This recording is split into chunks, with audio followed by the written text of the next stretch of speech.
Friends and enemies, welcome to another episode of the CBP Friday lunchtime rip.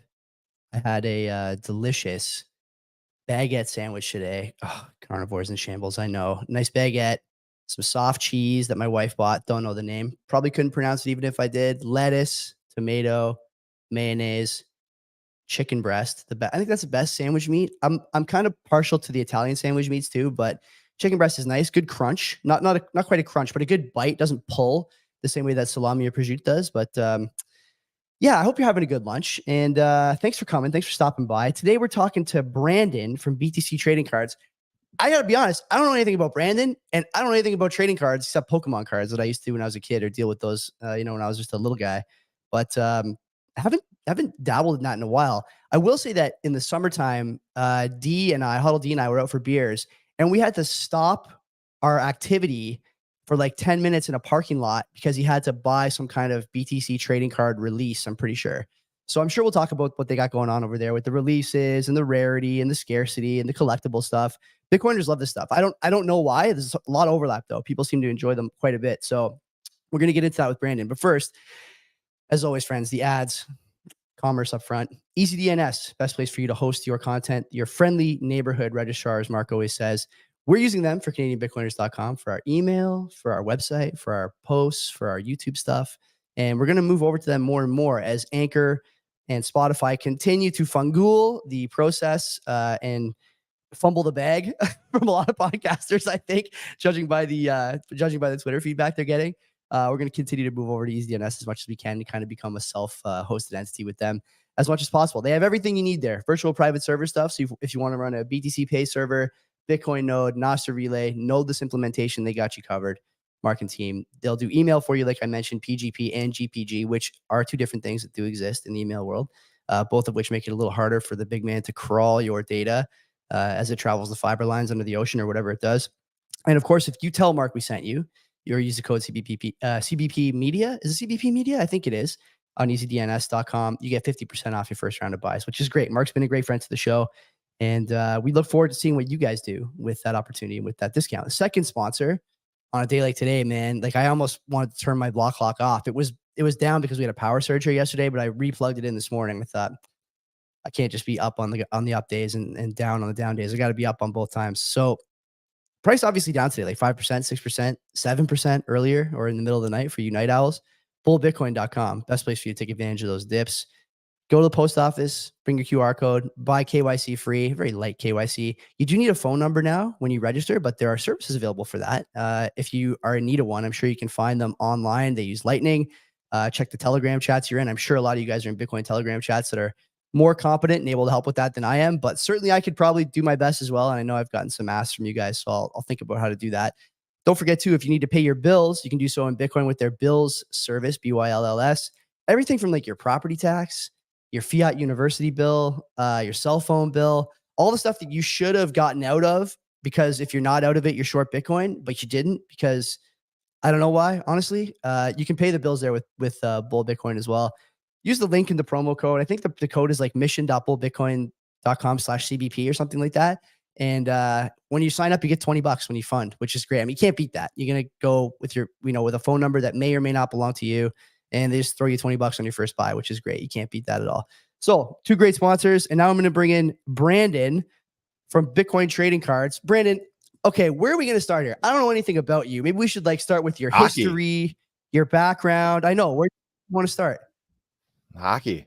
Got to start with hockey. Oh, are you muted? It looks like you're muted. Am I muted? Oh, now I can hear you a little bit. Okay, go ahead. Yeah, you're good. Can you hear good. Me? Good. Yeah. Hockey. Got to start hockey, man. Canadian Bitcoiners podcast. I mean, what better place to start with the hockey? So, boy, oh boy, yeah. I know. Number one, I appreciate you having me on. I lead marketing and PR for Bitcoin Trading Cards. You know, we can get into that obviously, and but hockey. My journey starts. I grew up in Michigan. Spent a lot of my life in Canada. My wife's family, she is half Canadian, has dual citizenship. And I spent a lot of time in Toronto, in all the areas in Ontario, and then been out west, out east. We had under 17. I played for the U.S. national team. Under 17 tournament was in St. John's in Newfoundland. So played, I'm trying to think. I mean, like Carey Price, I played against Carey Price when he was in the under 18, the Canadian under 18 team. And we beat you guys, unfortunately, in the gold medal game. That was under 18s in 2005. So it shows you our age. 37 this year. The 87 age group will be turning 37 you and me this both, year. buddy. Yeah, we're in the same vintage. Yeah.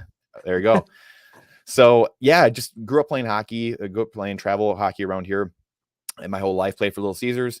And then we, progressed to the U.S. team, the national team here. That was only a couple of years in, basically, when they started that here in the late 90s. And it just happened to be an hour down the road from me, ironically, in Ann Arbor, where the University of Michigan is.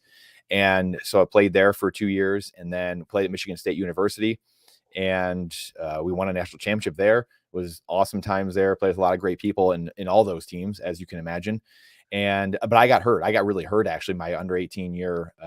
So my senior year of school, of high school, and we were playing Michigan, actually, because the 18-year-olds would play colleges. So we were playing at Yost, and I got tripped going into the boards, and it was actually a really dirty play. And I got tripped by the captain of Michigan at that time, which I was a recruit going to Michigan State. So you can infer what you want there. And tripped me going into the boards, one of the dirtiest plays you can make in hockey. Yeah. And so I wishbone going into the boards and pulled pubic muscle off both sides of my pubic bones. And right there, I knew, I was going pretty much full speed back for a puck into our end. I was a defenseman and got tripped going in the boards, and pretty much game over at that point for my career. But I just, it took me a handful of years to realize it after that. And so I got up and I saw the guy come around the net, and I just cross-checked him in the head or the neck or whatever, and just took him out. And so I got a penalty. We were up 5-3 on Michigan, actually. And then Phil Kessel got a penalty 30 seconds later. Phil loves slashing guys. So Phil's out there. Phil. Yeah, he's killing penalties. I have no idea why. I don't know why. Ronnie Rolston was our coach. Great guy. No idea why Phil was killing penalties. But we're winning the game at this point, right? We're killing penalties. There's 10 minutes left in the game, and we're up. There's no reason for Phil to be on the ice, and Phil's on the ice. Well, he slashes a guy in the O zone, forechecking them, and they're breaking on the zone, and he's in the box with me. Well, then they score. So Michigan scores. Michigan scores on both of our power play or both of our penalties, ties the game, and they win in overtime. I get 5-minute overtime or whatever we played after, but I didn't play the rest of the game. I just knew, you just know, right? Something's wrong. Exactly. You could skate still, it could do whatever, but you just knew something was wrong. And so then after that, I didn't play for 2 months. That was February of 2005. Didn't play for 2 months. And then we went to World under 18s, and they took me, by the grace of God, they took me. They're like, hey, you're one of our leaders. You're a locker room guy. We need you here. They left 4 guys at home and took 4 other guys from OHL teams, other teams, American guys that were around the country. And so I came still, which I was very grateful for. It says a lot about our coaching staff and just, I guess me to a degree, but just leadership, right? I mean, there's a lot of leaders out there, but it was leadership and team, right? That's what wins at the end of the day. So it's a lesson for life for Bitcoiners, whatever it might be. But played Carey Price in the finals, was in the Czech Republic, and we won 5-2. Phil had 3 goals or something like that, 2 or 3 goals. And Chris Letang was out there. I'm trying to think. There's so many good guys. Jack Johnson, Nathan Gerby on our team. Peter Mueller was a stud, underager on our team. His career was cut short, unfortunately, but he was an unbelievable player. And but yeah, we had Chris Letang. I'm trying to think of other guys on the Canadian team. No Crosby. Crosby is playing, whatever. Crosby was probably 3 years pro by then, right? Something like that. 2 years pro, maybe. Yeah. NHL. They drafted him at 15, and they're like, yeah, you're just coming here. So Crosby's nowhere to be seen, or else the game might have been a little different. So that would have made the game a little tougher. And so it was phenomenal times. And so then I went to Michigan State, but I went to World Juniors, the tryouts that year, but I couldn't skate, or couldn't do anything all summer. The Lake Placid was where the tryouts were for the U.S. team. And it was in August. And who are you rehabbing with, Brandy? You rehabbing with the team, or are you rehabbing? So I was rehabbing at Michigan State, actually, because I was already committed to Michigan State. And so after, when that ended, actually, as soon as I got hurt, almost immediately went out to Michigan State, because Michigan State has a really good manual medicine program, actually, and their athletic therapy and everything is really, it's unbelievable. It's the only reason I was really able to continue playing, because I pretty much went right to them and we started doing stuff. But then I couldn't do anything all summer, because it just was, hurting and different, stuff, or taking x-rays, doing all this stuff. I go to the World Junior Camp on no skating, no working out, nothing for 3 months. That was April, May, when we won the under 18s. And then August was the camp. And I had a great camp, just like played out of my mind, just on adrenaline basically. And Walt Kyle was the Northern Michigan coach at the time. He was the coach of the World Junior team that year. And he was just like, hey, he's like, I'd love to take you. Like, I want you, but like, I can't take you. Like, yeah, like I know, like it's, it's probably only gonna get worse from here. Like if I'm not doing much until 5 more months until 4 more months, or trying to think. Yeah, 4 more months until the tournament. And so I ended up like missing the first couple of months of the year. I finally got on campus, really truly on campus at State. And I was like, yeah. So I sat out the first 2 months. My ego got in the way, and I should have redshirted, didn't. And just ego, 18-year-old kid ego. And I was for like, people who don't know, whatever. redshirt is when you're a freshman, you can keep a year of eligibility and sit for a season, but be with the team anyway. Yeah. Yes. So, smart should have done that. But my thinking was like, well, it's my, I already missed my draft year here. I didn't get drafted. And I went, long story, but I went from, being play for the U.S. national team like a year or two before, or those 2 years, and then being one of the top rated kids in whatever North America to literally not getting drafted like 2 years later, like a year and a half later. And there's multiple reasons for that. One of them, obviously, the big one is being injured the last, whole season, all the important things, the draft, under 18s, World Junior Camp, like all these things. So my thinking was, well, shoot, if I'm already not playing at State, they already kind of sat me down there. And then if I, I was like, I can't sit at Michigan State because what else do I do? Like this is my final draft year to really whatever. End up not redshirting. I come back like halfway through the year, and I'm not myself. Like I'm not playing up to any of my capabilities, and the coaches are just not pleased. And because they're like, we recruited a whole different guy, initially, right? So it was rough. We won the national championship. We lost in like the early first or second round of the NCAA tournament that year. Really talented team. Should have like had David Booth, Corey Potter, Drew Miller, Abdicator. I'm trying to think. There's tons of guys, Tim Kennedy. I mean, so many guys that played in the NHL on that team, and really talented, but didn't win that year. Actually won my sophomore year with a less talented team, but more of a team. And, but I still was not totally myself. So that following year, to wrap this whole part of the story up, is I go under the knife after my freshman year is over in like May, because they're like, all right, we've done everything. Like it's been a year and a half. Like you got to go get opened up and see what's going on here. And sure enough, they're like, oh yeah, you pulled muscle off both your sides of your pubic bone. Like, what do you know? And so I again derailed like my whole summer. Basically, couldn't really skate, couldn't do anything all summer, May to August, and then here back at school, just kind of somewhat limped through that year, sophomore year, and again wasn't myself. So now this is 2 or 3 years into like, okay, just missing all the important things. Won the national championship that year, finally, but feeling myself my junior, senior year. By that point, it was a little bit late-ish, and my attitude probably wasn't what it needed to be necessarily at that point after going through all these things. And so a lot of learning lessons there. And then went and played in the minors for a few years, played single A, double A, triple A, kind of like all in successive years, and then started getting hurt like my head and stuff, which I never done before. And I just was thinking back to, as a physical player, kind of a Scott Stevens type of player.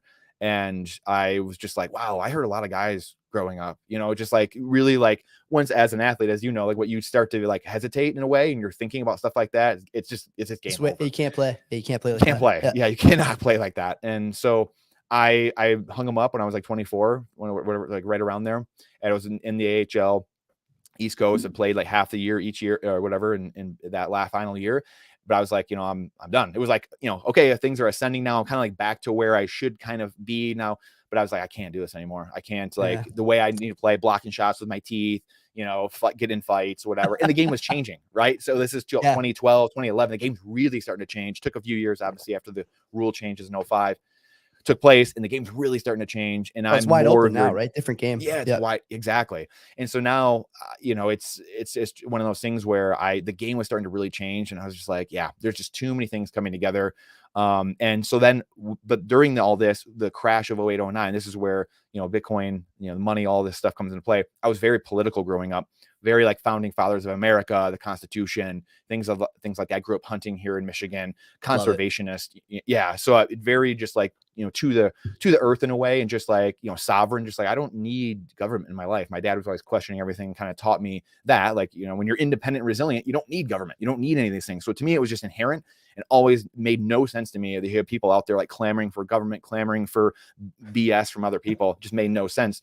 And so, but I was very political. As you can imagine, I was very like Republican or conservative here in America, in American political terms. And then 0809 really blew my doors open, because it was when, bailouts happened. George Bush came in, like, well, we got to bail people out. And, it's like, wait, whoa. That's not what we're about. That's not what we're republics and the republic is about. And so he brought us up on the platform, and Obama came in, finished the job off, and dropped the floor out from everybody. And Obamacare, yet on top of that, finished the bailouts. And that's when in Obamacare, right after the bailouts, was when I was like, man, this is a game being played on us. Like, we got it. This is the uniparty, right? It's not red versus blue. It's the state versus you.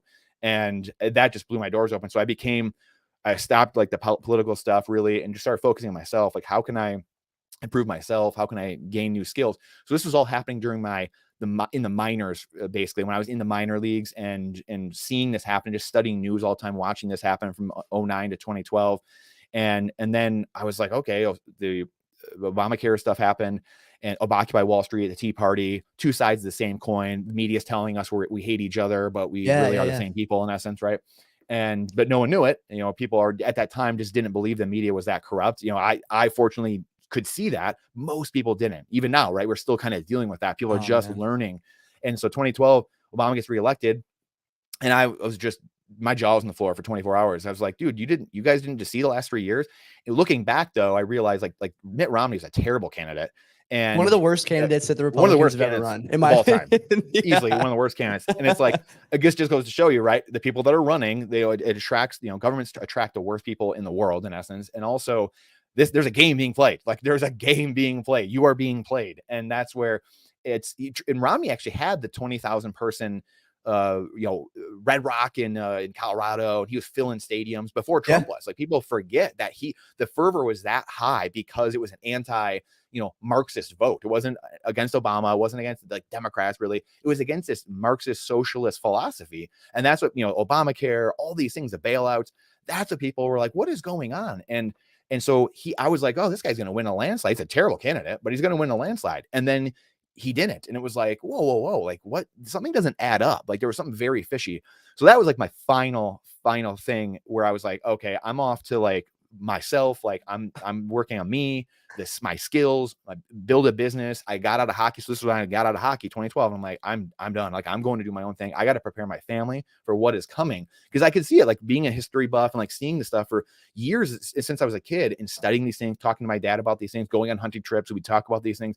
And then you could see now this stuff's just repeating. Like, we're going to keep making the same mistakes over and over again. So, 10, 12 years ago, I could see, oh, game over. Like, America's done. We crossed the Rubicon into true socialism. Then John Roberts, this Chief Justice here, thought he was a legislator all of a sudden, and went around like his actual responsibility to say, well, Obamacare is a tax. Like, it's like, whoa, that's not your job. You have to rule on things. You don't legislate and like change the law. So all those things to me in a couple year period were like, whoa, like I'm out. Like, you guys are not playing the same game I grew up thinking we were playing.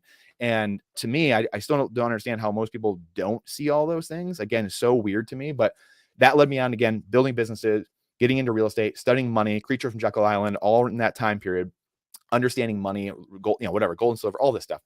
Started investing in rentals, real estate, helping people buy and sell real estate as a broker as well. Just like, hey, I need to be in this space. And didn't learn really about Bitcoin. It's probably until 2014, 15, 16, started hearing about it a couple times. Can't totally pin it down, but people started asking me more and more, because I was doing all kinds of social media and teaching people about the things I was learning for 5 years. And I was like, hey, this is real money. This is, gold and silver. It's got to be backed by stuff and blah, blah, blah. And so people would ask me like, hey, like, well, can I invest with you? Like, wow, you know a ton. Like, and then people are like, well, what do you do? Like, I'm like, well, I do real estate. And like, yeah, but you like talk about money all the time. Like, I was confusing my clientele, my market, everything. It was just, eventually it became something where I had to leave. And I finally kind of left like a few years ago, real estate, because I was confusing my market so much. So 2017, I see the run up in Bitcoin, obviously. And that's when I was like, okay, I really got to start paying attention to this. Started buying in 2018 once it came down, just as an investor. I was like, oh, I'm going to buy low when it comes back down. Right. as Bitcoiners now, we know, looking back, I'm like, well, it's naive. I could have gone up forever in theory, and lucked out. It didn't. So I started buying in 2018. 2020 is when, again, like that another like linchpin moment where you're just like, wow, like we are truly going this direction. Like no one's going to stand up. No one's going to do anything. All right. Like looking around like, no, okay. So that's when, and I had some shit coins at the time, things like that too in 2018. Cause I was like, okay, I had fortunately a lot more Bitcoin, and then position size as an investor, I position size and had, a couple $100 in like 50 different coins. 2020 happens and I got rid of all that because I could see the writing on the wall as I was like, oh crap, over the next year or two, 18 and 19, I'm like, I should just be in Bitcoin. Then you're like, okay, what are the tax implications, right? It's not always easy to necessarily get out. It's like, there's that pesky I'm like trying to time again. it. Exactly. So I'm trying to time it. And then finally I'm like, all right, I'm just done. So whatever it was 3-4 years ago, I just converted all of it to Bitcoin. It made sense at one of those points. I can't remember when, where it was kind of like break even. A lot of them were. So I was like, okay, I'm going to transfer it all now to Bitcoin. And that's where, again, like you see the writing is on the wall, you see where society is going, and all these inflection points and this pattern that we just will not stop. It's a speeding train going off the cliff. No one sees the exit signs. And it's been very beneficial the last 10-15 years for me, just being in assets that were, like I said, gold and silver or real estate, and then now Bitcoin the last 5-6 years, and just been very beneficial to have, bearer assets, I guess, to say the very least, of things that we can control, firearms, food, things like that, things that are, hey, we actually need these things or whatever it might be. So that led me up to finding Bitcoin Twitter in 2022. I wasn't even on Twitter. I was on it, but I'd never used it for like 10 years because we didn't need it in real estate. We used Instagram and Facebook and all this BS. So I found Bitcoin Twitter in 2022 and I was like, holy cow, like this is wild. Like I didn't even know this existed. These people were like out here believe the same thing I do. And it was just like, wow, a complete different world. So I went to Pacific Bitcoin 2022, the end of that year. And it was my first event. And I think Larry Lepard was like the first like Bitcoiner, like follow me like early to mid 2022. And I was like, oh dude, like this guy's awesome. And whatever. So that's when I met Aladdin, who started Bitcoin trading cards at Pacific Bitcoin, who's just giving out packs. And I actually didn't meet him until a month later, or the next couple weeks later. The people I met at Pacific Bitcoin hooked me up with him. And they're like, hey, you guys are into education and kids education and like, just stuff like that and kids books and all this stuff. So he was working on another project alongside Bitcoin trading cards, which was like a cartoon, kind of like Tuttle Twins, if you're familiar with that, like education for kids and, all that stuff, which is what I had been thinking about, again, for 15 years of like, there needs to be like a Call of Duty with like the founding fathers of America. Like, how do we incept this into the kids' minds? Like, this is the kind of stuff 15 years ago I was like thinking about as a 23-year-old or whatever. And so all these notebooks I have of like sketches. And so I meet him and I'm like, dude, these cards are amazing. And a month, so he's giving them away though, because it's the first time they'd come out. He'd been working on them for a couple of years. And his co-founder helped him, just like, you got to get these out. So he got them out because of Bitcoin. We met up in December of 2022, and a handful of us working on another project. Well, all the rest of the cards, the boxes sold out like by the end of January. And he came to like the handful of us that were working on this other project and was like, hey, we just sold out of all the cards. Like, what do you guys think about just kind of pausing this? And then the 6 of us just working on this, because we got to get out series 2 by Nashville or Miami in May. And or I think that's when we went. And so it was like, like that makes a ton of sense. Let's not start something new if this thing over here is working. So we all just like jumped on board for like a month straight, writing descriptions in the cards, helping get that stuff to the printer because we needed the lead time, whatever. And kind of the rest is history in a way. Now we have like 12 people on the team helping, and we have dozens of volunteers, and we have a Telegram group of like 500-600 people, a bunch of huge collaborations now. Just in like 14 months, we just partnered with Fanatics Live to do a card breaking show. Fanatics. Yes. Yeah. It's nuts. Right. Like, no, and like, I don't think anyone truly knows like at our company, like what is going on, to be totally honest. I mean, it's like literally partnered with Fanatics Live 14 months into the company starting. And then we have another huge collaboration that should get signed here soon that we'll be announcing. And there's actually a town hall late this evening. Actually, we're having for a Q1 town hall. So we might touch on it there. Actually, I'm not in control exactly of that itinerary, but I'm not sure if it'll be announced yet or not. But yeah, a huge one for later this year. We just partnered with Alexander Svetsky for his Spirit of Satoshi, the AI he's building, and made cards for that. We have series 3 coming out in Nashville. We've got a bunch of conference packs coming out. So I think we just sent like 3 different sets of cards to the printer for like 2 that are coming in April. And then is it 2 or 3? I'm trying to think. But BitBlock Boom, the Halving Edition cards, which are April. Oh, and then the Spirit Satoshi cards from Svetsky. So those are all like just went to the printer and will be out in the next like, month or 2 basically. And then we're working on Nashville now to get those ready for. So it's been nuts, but like the growth and like the interest has been wild. And you go back to like, collecting hockey cards or whatever it is, like when you're a kid, it just kind of brings you right back. And it's the cards are, I've got a bunch of different packs here. Like these are the Genesis packs, or like the educational versions, which are cheaper, but the collectible I'll ones. put them on for people. Oh, there you go. I'll put them on the screen here. I honestly, Brandon, like, I think this is cool as fuck. Like I like cards. Crazy, like when I was a kid, it's like tickling that part of my brain. Like I remember the sort of excitement of opening a booster pack, or like getting a new box, or like getting something for your birthday from that like genre of collectible. And like I said, man, it seems to me that Bitcoiners love this sort of thing because it's scarcity. It's in their silo. It's all the things that Bitcoin represents to them, plus a little bit of fun. Like, are you guys finding the same thing? Is that like the story you hear from people? Because Bitcoiners don't buy anything except stake and Bitcoin. And here you are telling me you're selling out of these things. So you must be doing something right. Yes. Yeah. Scarcity obviously built into the cards, because there's, the Genesis packs that you see on the top left there, they are more of a unlimited nature, I guess we'll say. So but they're a lot cheaper than the collectible cards. So these are meant to be more like leaflets, pass them out everywhere. There's, the box toppers. We're trying to get rid of these, to be totally honest. We're trying to get rid of these right now so we can keep funding the new stuff we have. So we have a couple hundred boxes of these left. I think we started with 1,000, but we need to get rid of these last couple hundred that we have.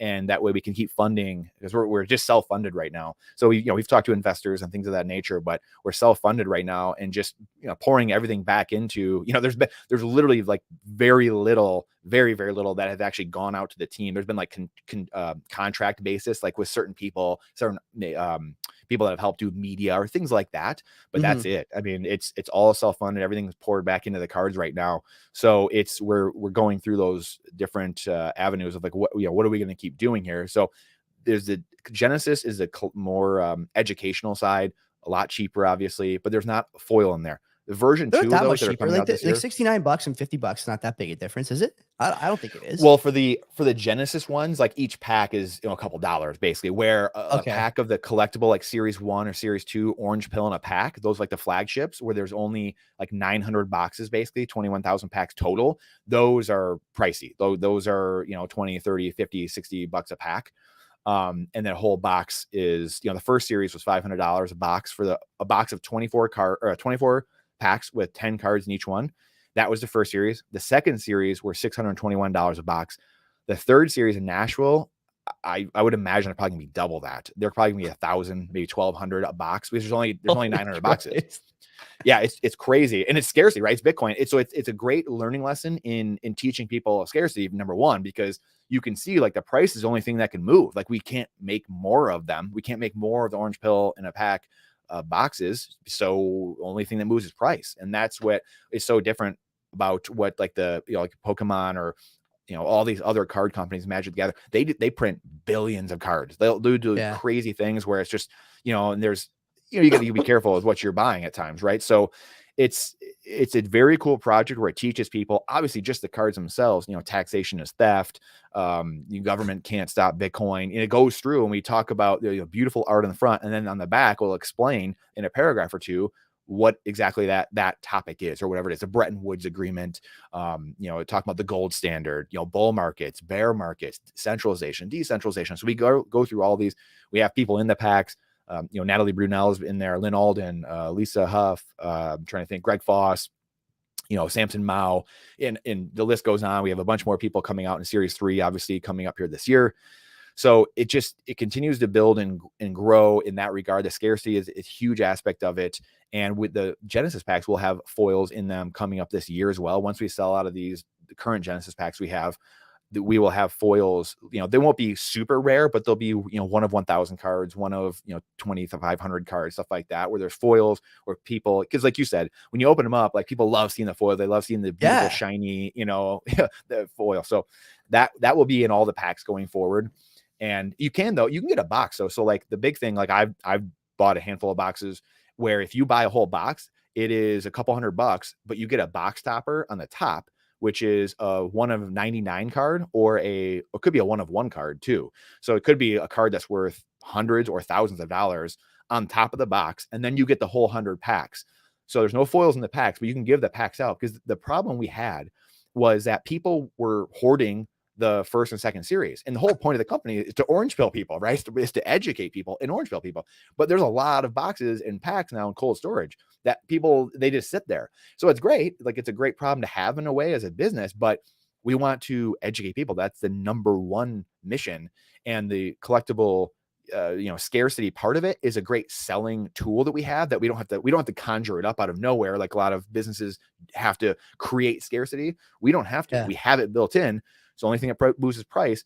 But we were trying to, how do we thread this needle to get more of these out to the masses, where this Genesis, these packs, we can use the Genesis packs as, hey, here's a box for a meetup, or here's a box for this podcast, or here's a, whatever. And you're taking packs to the local library, you're just giving away, or you're leaving them at the restaurant when you leave, and they're just sitting there. You're leaving cards everywhere. They're meant to be leaflets.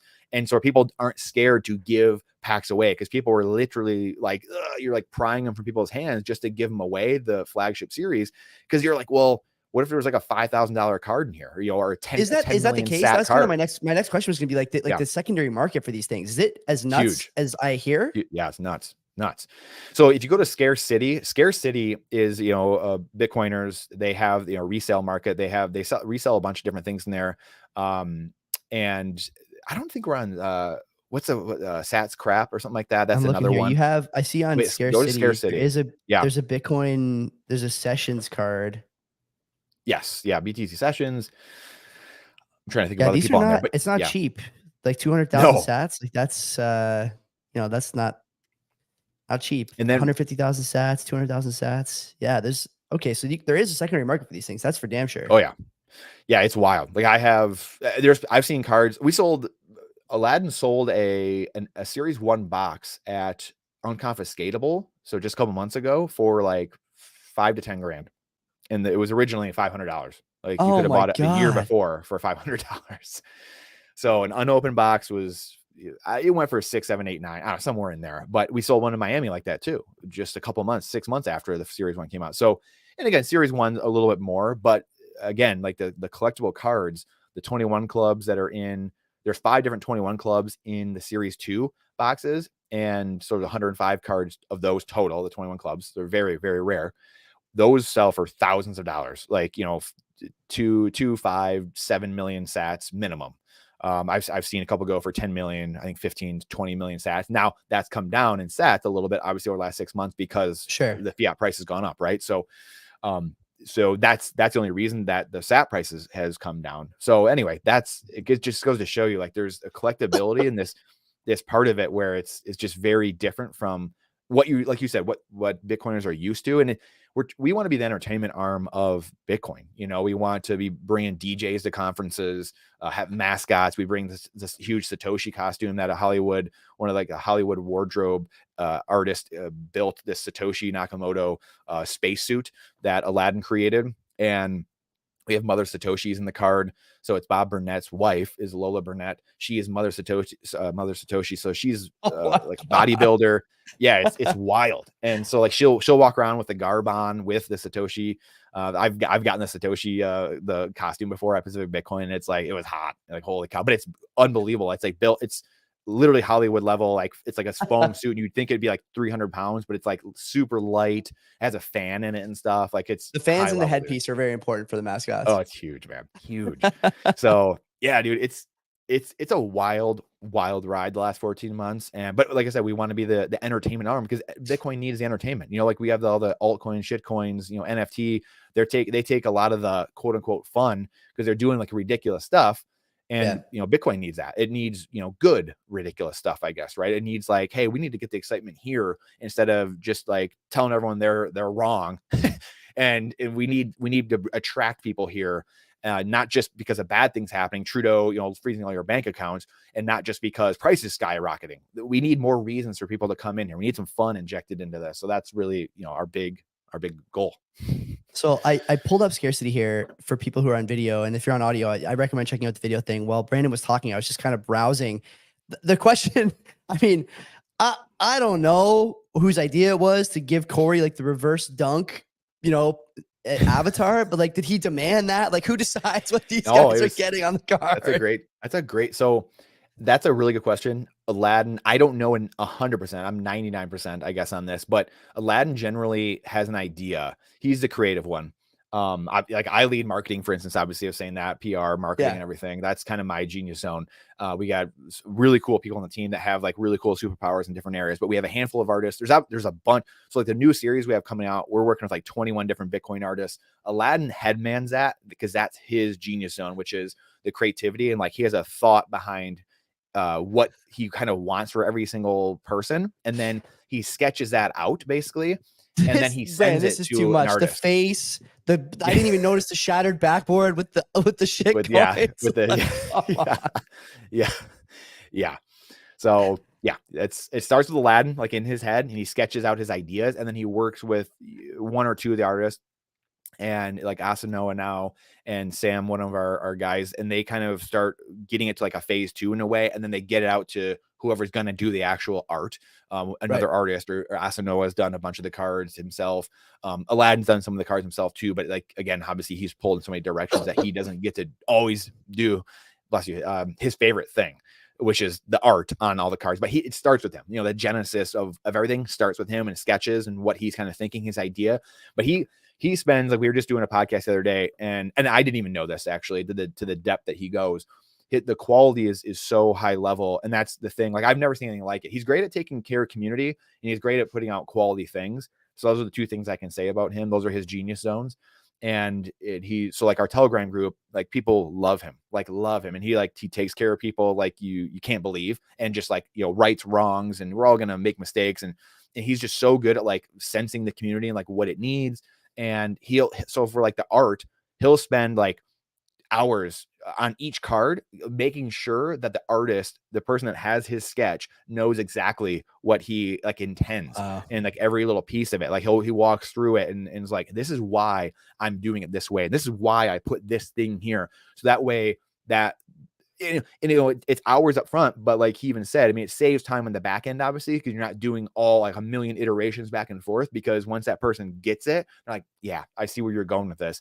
It really speeds up, later on. It's kind of like do the work up front, and he really gets them to come together and, okay, I got it. And then they go do their thing. And there's a lot less like work to do later, hopefully, generally. But yeah, it's a very cool process. It's a process that I don't get to see as much. That's the only like bummer for me, is and we're all over the country, all over the world, the people on the team. So I don't get to see that.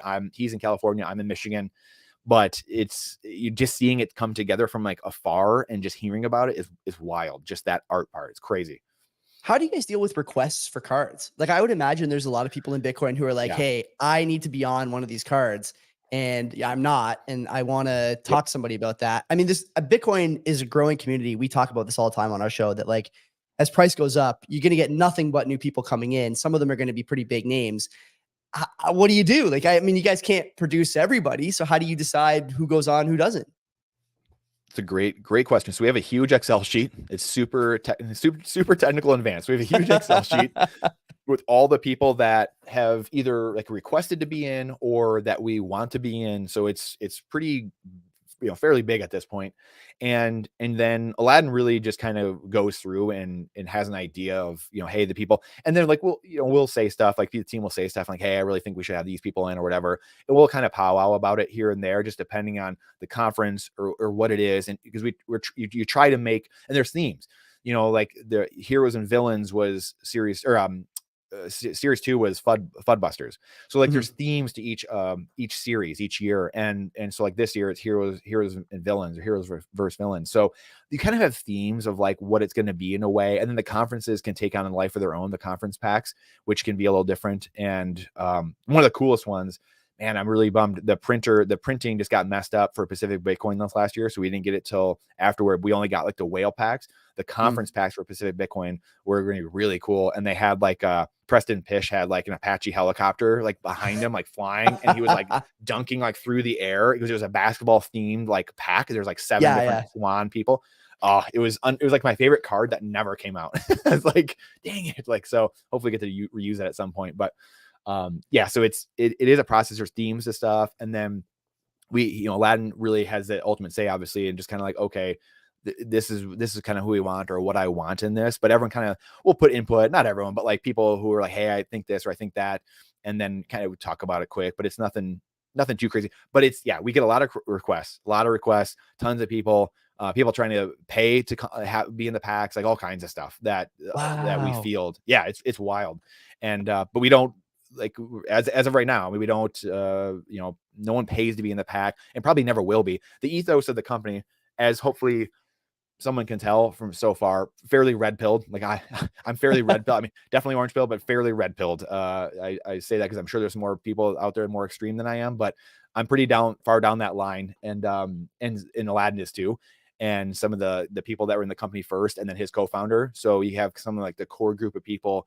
That's some of the people that have come in recently as well. Very red pilled. And so you're not going to find shit coins. You're never going to find any of that stuff. You're not going to find like selling of the soul. I mean, we've had a lot of NFT people come to us and be like, dude, you guys could make tens of millions, all this stuff. And we're like, nope, don't even talk to me. Don't even want to hear it. That's not a Bitcoiner, like that's not the Bitcoin way. That's not our ethos. It just never will be. If we'll bootstrap it, we'll figure it out, like we'll geyser it, we'll take on, investment from other good Bitcoiners, whatever it is, to figure it out and how it needs to happen. But it's how do we get into the ultimate goal is to educate people how to get into normie world. We're with Fanatics Live and some of the stuff we're doing this year and this other collaboration we have coming on later this year.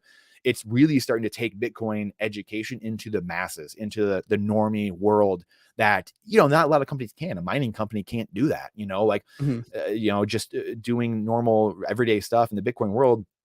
You can't get to the normies necessarily. Again, price or your bank accounts being frozen, the positive or negative can do that, but that's it. So how do we do that otherwise without this collateral damage going on, I guess, on the side? So yeah, it's pretty wild, man, but it's a really cool company, and it's the people inside of it are incredible. The community is even better. The people that are in the community giving us a million ideas as well. Again, these Excel sheets are your Twitter mentions, like the Twitter mentions for the cards have to be just insane. Like, here's an idea, you guys put this on the card. It's crazy. It really is crazy. Yes. And it's wild. I mean, like, you have the cards, we still need to market and do stuff. We didn't market at all last year. We didn't do any marketing. And that's why, like, I was talking to you, like, hey, we're making a big PR push. We didn't have roles. We were just all running around like chickens with their heads cut off, and everyone was volunteering with the time they had and stuff. So we were doing all this with volunteers. And now we're like, okay, this is a big thing, obviously, and can be 100 times bigger. So like, whoever can do this full time, wherever, like, let's go. Like, how are we going to do this? So that's been the last 2 months, really putting this together. And so, like I said, I'm really have taken the marketing and PR mantle, and everyone kind of went into their superpower lanes, I guess, and started running with it. And okay, we need to get our shows going more in our podcast, and then we need to go on more podcasts. And a lot of our team doesn't like to be on stuff. So again, like, I get thrust into that role because it's, the marketing PR is, I like doing it. I have good experience from real estate doing it for so long and running my own businesses. So like, I'm not an expert in any of it, but I'm fairly good at it, fairly adept. And I like going out and talking and doing stuff. Again, hockey helped with a lot of that, obviously, just being out front for so long and people interviewing you and doing stuff. And a lot of our team, as you know, and many people listening, the Bitcoiners, they like to be private or they whatever. So a lot of our team was just like, yeah, don't talk to me. Like, I want to be in the back, not doing what you're doing. So we all have our own roles, and but it's been fun just kind of really getting stuff together in this first quarter this year and starting to get the word out, because like the Genesis packs, like we said, we thought they'd sell more, quite honestly, just because everything else was bought up so quickly because of the scarcity. Really, we didn't have to market. It was just complete word of mouth, no marketing whatsoever. We kind of realized it was a blessing in disguise. We realized over the last 6 months, like, wow, like, no one really knows about us still. There's, very few people actually really know about us. It's, we have hundreds and hundreds of people in our Telegram group, and a couple hundred buyers in essence, but that's it. Like no one knows about us because we didn't do much marketing. We just went to conferences and that was it. We put out some social media here and there. So like the conference crowd knows us, or maybe half of them or a good chunk of them, but that's it. If you weren't walking through the bazaar at a conference, you probably don't know about Bitcoin trading cards. So that's where it's like, okay, if we have these designs, these plans, we have these huge collaborations, let's go. Like, let's take this next level. Let's get some serious things put together here, protocols, SOPs, marketing, PR, all these different things. Let's start putting this bad boy together so we can really create something cool here and suck the life out of the NFT, crypto shill market. If we can suck a lot of these people into this world, that's kind of our hope and plan in a way, is we can suck that world into us in a way, then it's an orange pill lane right to Bitcoin. Like it's like, wow, these guys are giving the truth. It's a collectability aspect. It's not some fake JPEG BS. It's actual like real cards, physical cards in your hands, not copy and paste bullshit on the computer. So that's where it's like, okay, now we need to start infiltrating that world. Fanatics Live is kind of that first step into that world of like, how can we get into that world? So if anyone sees in the future, crypto conferences or crypto pods or altcoin daily or some BS like that, there's one reason only, and it's to orange pill the fuck out of people. That's it.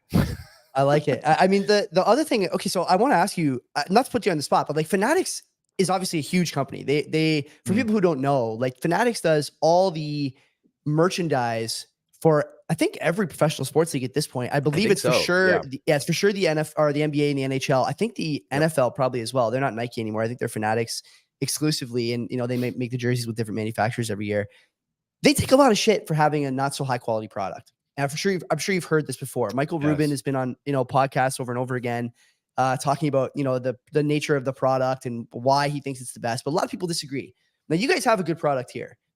Why shouldn't people be concerned about the Fanatics partnership? Because to me, I look at this, like I look at the website and I'm like, I kind of want to buy a pack of cards, but if I saw Fanatics on this, I might not feel that way. So why did you guys choose to go with them? And you want to like maybe put people at ease who are not big fans of the corpo sponsor?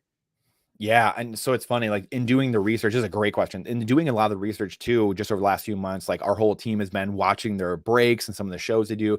And just to clarify, it's Fanatics Live. So it's the new, because there's different arms of the company. Yeah. So that's where there's a little bit of differentiation in a way, where it's like, if you go to their site, there's on the bar up top, Fanatics Live is one of the different subsets or whatever sub companies they have. And it's a content show. Well, a lot of it, the card breaking industry is massive. The hobby, obviously the last handful of years with COVID and people just kind of sitting around, this stuff grew like wildfire, right? So they're getting in the space. You have the Gary V's of the world, like getting into the NFT, the V Friends, and he's one of their big people.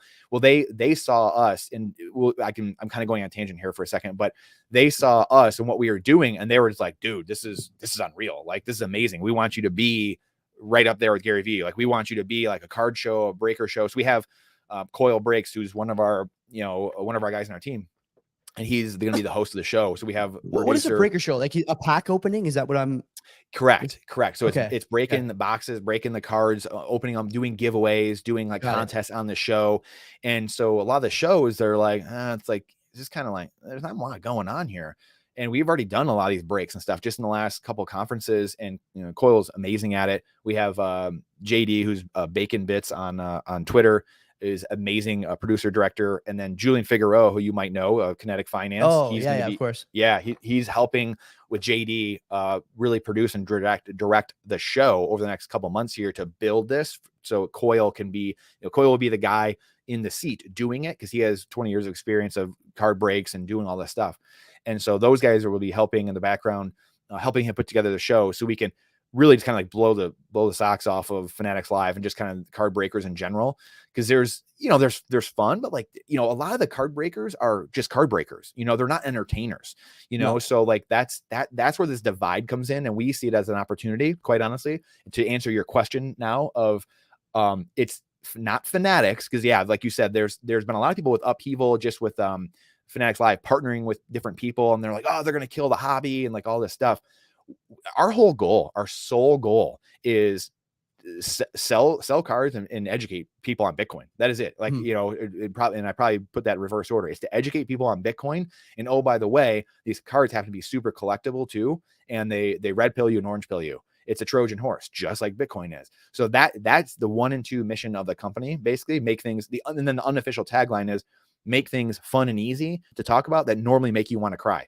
Like Aladdin said that like a year ago when we were on the phone. I was like, dude, that's it. Like that's like the unofficial mission of the company in a way. It's like, how do you incept this stuff that no one wants to talk about ever? Like everyone wants to inherently inside them, but no one ever like wants to, right? You talk to a family member, they're like, okay, all right, let's shut up, like whatever. And so these are the easy way to like, here you go. Here's a pack of cards, or hey, what are these cards? Hey, check them out. People are looking at them. It's a non-threatening way to do it. That's the whole goal of Fanatics Live, is to get more attention to Bitcoin trading cards and suck people into this economy, this world of Bitcoin, this orange world. So that's the reason. It's how do we get into that world? How do we break into this world and to the normies, to the massive pre-coiners, we should say, probably a better word for normies, but pre-coiners that just don't know. They don't know about Bitcoin trade cards. They don't know about Bitcoin. They just don't get it. They're all looking for things to invest in and put their money into, store, hedge their value and not lose. So where can we go? And so Fanatics became one of these things where like, hey, here's a huge vehicle. It's a huge thing that we could potentially use to get that transmission belt out into the pre-coiner world. So that hopefully that kind of, assuages people's fears in a way, because it's solely this long-term mission of, like you said, yeah, the quality of these cards is unbelievable. And that's the feedback we've got. We worked with the Pokemon printer and Magic the Gathering, that they do their printer. Like you can't work with them. We had a connection to them over the last year. That's how we were printing with them. And you can't use them otherwise. Like I don't think there's a website. There's nothing. Like you have to know them actually in order to work with them. They were blown away. And that's how like a lot of these, like even connections even happen with some of these things, because people are like, dude, these things are amazing. Like the quality, the art, the scarcity, and just everything. And people are like, this is unreal. Like, how'd you guys do this? Like, so that's what's really like Aladdin's genius again, like kind of putting a lot of these things together over the years. And he's had many different businesses over the years and just kind of putting all of it together over the last, handful of years, like I said. And so people are seeing it and they're like, dang, this is unbelievable. But end of the day, the quality is in the art. And I tell this to Aladdin a lot too, just to be his like entrepreneurial, like sounding board at times, and where he's an artist. So he wants perfection. And so I always remind him like, hey, you got to put your entrepreneurial hat on at times. Like just stick to quality with the art and what you are doing with the community, taking care of the community. And then your art, let me, let some of the rest of us that are handling some of the other activities, let us be the quantity people, let us be the marketers, let us be the people that maybe make more mistakes, that do some crazier stuff. You'd be perfect. You go do that. And us, we look at Fanatics, some of these things as these platforms to just get the message out. So that's why. And we think it'll be massive. If it's not for some reason, then we shift in the next 6-12 months and we go a different direction. But we hope that it's that door into the normie pre-coiner world. I think this is cool. Like, okay, so last question then, Brandon. For someone like me or people in the chat who are talking about, they're thinking about buying packs here, where is a good place to start? Like when I go to the website, what should I be looking at first? What should I expect? And if you want, like, I would appreciate if you give us like, what are the rarest kind of most sought after sets coming maybe the rest of the year, if you can. I mean, floor's all yours. Yeah, no, I appreciate it, brother. So going to the website, obviously it's btc-tc.com, or I believe you can go to btc-cards.com now. So we've gone through like just rebranding stuff and putting stuff together. So both of those websites should take you to the same homepage now. And you can start with, again, the Genesis packs are the cheapest way to do it. There's not real collectability, scarceability with it. So you can see them there unless you buy that box. So if you're on the video, you can see the box there that he's sharing. And that has the box topper, like I was saying. So it's got a 1 of 1 or 1 of 99 card that, will go for hundreds of dollars and basically pay for your box in essence, and kind of like a self-liquidating offer in a way. Like, hey, you come give a couple $100 to buy it, but you're basically getting a card worth a couple $100 at the moment, at least. And it could go up in value, obviously, over the future as more people come into the space. So it's like, hey, take the packs, do whatever you want with them, give them to your kids, hand them out, whatever. That's that educational world. If you're like, hey, I just want to kind of dip my toes in, see what this is about a little bit.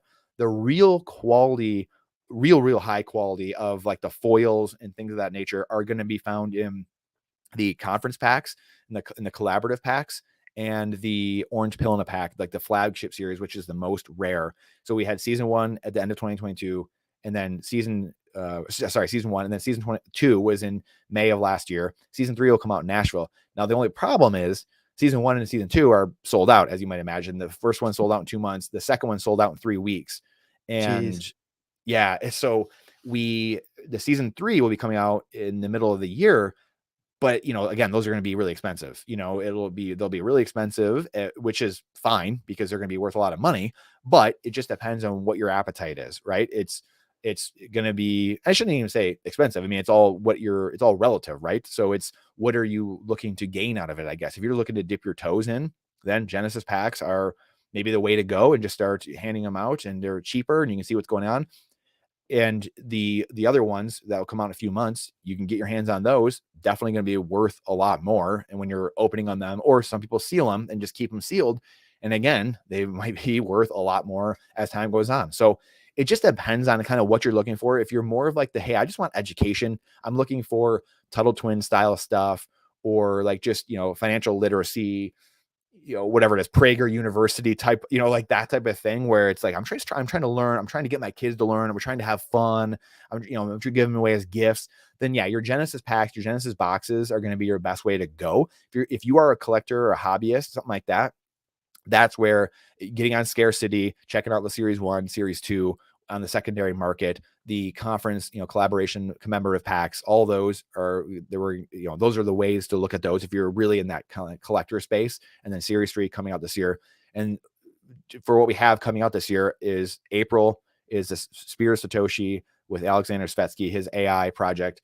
Those are coming out. And then we'll have BitBlock Boom, and then the Halving Edition cards, which are going to be incredible. If you go to series, go up in the top bar there, I think it should have, it'll show the different series. And I'm not sure if the new ones for this year are up there yet, or what there will be. This might just be the past. Yeah. So these are all the past ones from the last year and a half. So that goes through, you can see exactly what's going on there. And then, so for later this year, the Orange Pill in the Pack Series 3 will be coming out, like I said, in Nashville.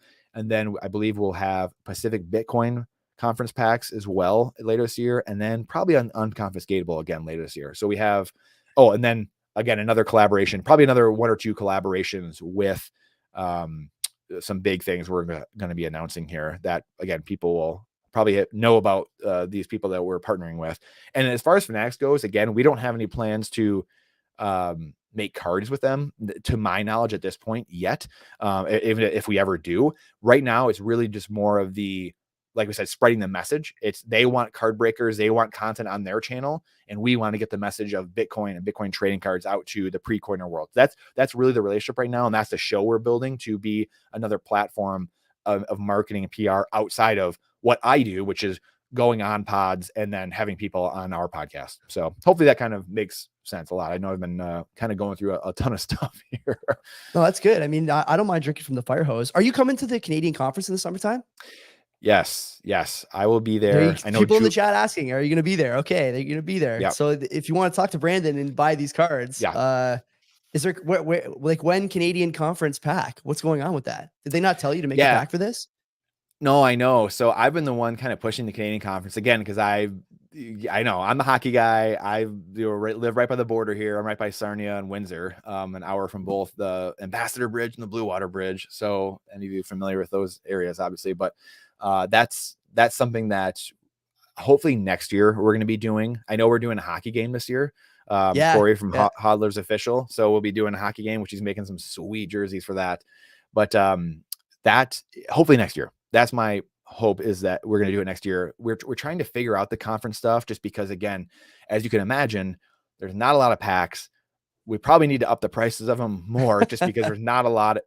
It's obviously, it takes a lot, obviously, just to, like, you got to design it, get the art, get them back, and do all, go send to the printer. Then there's errors. There's things that are wrong. Yeah. I mean, it's just I'm not going to say it's a nightmare, but at times it is a nightmare. It's a process. It is. It's a huge process. And so just doing that, and then doing that every single time, is very difficult. So you're trying to weigh your time and what the benefit and versus your time is. And that's where it's like, we wish we could do 12, 15 conference packs a year.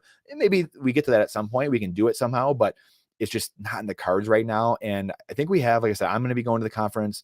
Julian Figueroa will be there, who helps us right now a bit, and with some of our media. And then I think, I'm not even sure who else is going. It might just be us. And because a lot of the team is out west. So that's part of it too. So like me and one of the other guys are more out east here, but like everyone, that's why I'm kind of bummed that it's not in Toronto anymore. Just being like, it was 4 hours. Now it's 8, 9 hours away or whatever it is. So, anyway, just selfishly, but yeah, that's some of the reason why. And it was just newer. The Bitcoin, like even Bitcoin Atlantis, I honestly didn't even know Bitcoin Atlantis was going to be that big. I had no idea. That kind of blindsided me a little bit. And the Canadian Bitcoin conference, I was bummed last year. I had one of my little ones was getting baptized, so I couldn't go last year in Toronto, but I'm super pumped about going this year. But I think as that grows too, like we'll definitely have a contingent there next year for sure. So I like it, but man. I'll be there. We'll be there. This has been great. Do you want to tell people like where they can find out more? I mean, you gave the website. Is there any other places you want to give a handoff to? Go ahead. Yeah, no, appreciate having me on, brother. We will be doing, like I said, if you email info at BTC dash, now I got to find it, and I might have to text you what it is. I might have to find it, but it's either, I think it's BTC dash cards. Yeah, it's info. I'll find it actually while we're doing it, but I'll while I'm saying this. So if people go and to the bottom of the site and, subscribe to the emails and check that out, and then, just screenshot it and send us. And I know a lot of people that don't always follow the shows that I'm on either. So go follow the show here and subscribe to our emails and just screenshot them and just prove like, hey, I'm following them. We're gonna do like a giveaway or contest and get a big winner, maybe big 3 prizes or something like that to give away some packs or whatever it is, boxes. And then so do those. We'll probably do those in the next, I don't know, month or two. We got a lot of stuff we're going on. So give everyone a chance to kind of come in and see that and do that, and then get involved in the contest. And then let me get that. Let me see what it is. You get that email. The email is very important. Yeah, very important part here. We love giveaways, man. Like it's something that the Bitcoin community has been great for. I mean, we get a lot of companies coming on and doing stuff to promote their product and giving people a chance to see like, look, we're proud of what we've done. We think you're going to really like it, and we want to get you on board, whatever it takes. Exactly. All right. It is.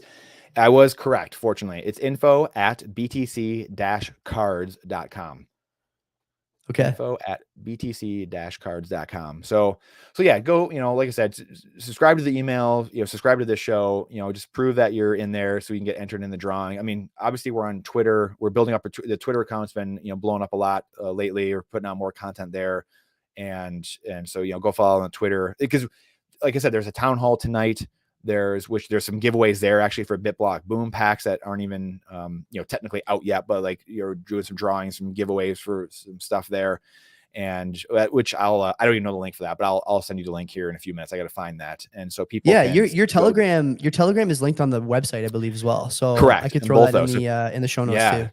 Yeah, so right by the email. So if you want to join the Telegram group, that's where a lot of like the trading goes on. So if you don't want to be on, if you don't want to be on Scarcity or you don't want to be on eBay and, stuff like that, the Scarcity is good because they're Bitcoiner and stuff like that. But eBay, if that fiat world, you don't want to be involved in that. There's a lot of trading that goes on peer-to-peer in that Telegram group. There's a trusted traders list. It's an incredible group of people. Like if people are morons in the group, they get booted like real quick. So like, it's one of the craziest things I've ever seen over last year, witnessing like this group build and grow and like the way everyone treats each other. Shouldn't be super surprising because we're Bitcoiners, I guess, but you obviously get people in here and there that are scams, but people are like on high alert. If someone like seems like a scam or something doesn't smell right, you get like, people in the group are like, hey, just heads up, like this person messaged me something, blah, blah, blah, whatever. So people are on like high alert, obviously, because you're dealing with people. There are some intermediaries that we can use. There's some trusted people in there. Like I said, there's a big Excel sheet you can access with the trusted traders, dozens and dozens of people that have completed successful trades with each other. And then there are some intermediaries where people use, if you're selling a 21 club card and like an escrow. So there's a couple of people that will do like escrow. And that way, people are not doing directly with each other, and that each person. And then when that escrow gets it, obviously, then they'll switch everything and flip it. So yeah, it's super cool community, and it's really the ethos of Bitcoin in a nutshell. So yeah, join the Telegram too. It's a lot of I'm looking forward to seeing what you guys do, man. That was great. Thank you again, everyone, for coming to the stream. And Enjoy the rest of your Friday. Have a beer at 4 o'clock, or don't. go. But definitely don't.